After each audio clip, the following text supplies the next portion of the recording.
Un jour, un événement heureux qui, comme Paul et Chantal Biya, ont fait un beau mariage.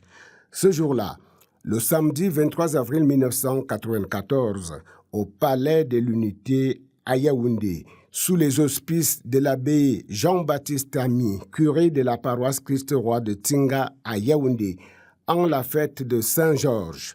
Une jeune fille, belle, très belle, métisse, plusieurs fois couronnée Miss, fut accordée en mariage à un homme de la maison d'Étienne Vandrassam et d'Anastasie Eyenga Elé, ses parents. Le nom de la jeune fille était Chantal Pulchéry Vigourou, issue des entrailles de Rosette Marine Dongo, mongole, sa mère. Lui avait 61 ans, elle en avait 24. Lui était depuis 12 ans le président de la République du Cameroun. Elle en devenait la première dame, la deuxième première dame du Cameroun depuis l'avènement de Paul Biya à la magistrature suprême, la troisième première dame du Cameroun indépendant. 23 avril 1994, 23 avril 2024, voici donc 30 ans que dure l'idylle, le parfait amour entre les deux tourtereaux. Pur, raffiné, le beau parfum embaume les 30 perles de noces en célébration entre Paul Barthélemy et Chantal Pulchéry. Le doux parfum enchante et embrase l'ensemble de la coterie par 4 vents. La belle romance des commencements de leur aventure amoureuse est contée dans les contrées du voisinage de leur village de première rencontre et de heureuse vie conjugale.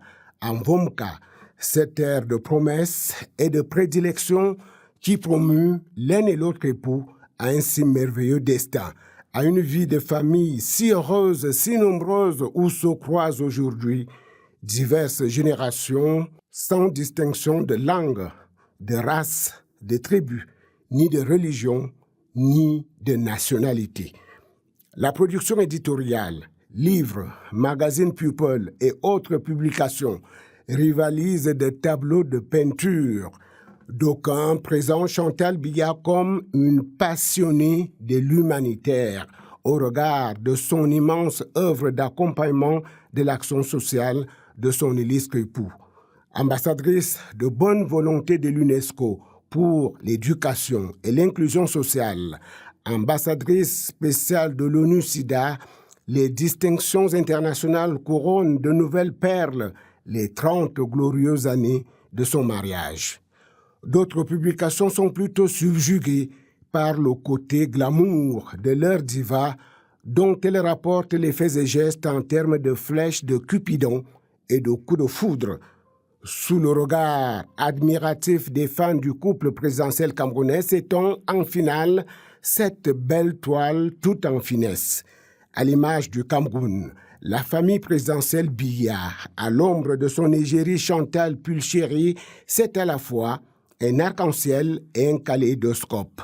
C'est le monde en miniature qui respire l'exhalescence d'une liaison conjugale bien tenue et l'odorance d'une maison familiale bien entretenue. En toute discrétion, en toute patience, en 30 années d'union conjugale sans interruption, des bénédictions divines, Paul et Chantal ont su construire une vie de famille où se laisse admirer le dialogue intragénérationnel et les relations intergénérationnelles. Ce bel exemple de vie en couple et en famille, sans être exempté des coups de boutoir propres à toute liaison conjugale, mérite un joli bouquet de fleurs de 30 perles bien comptées et entièrement consommées.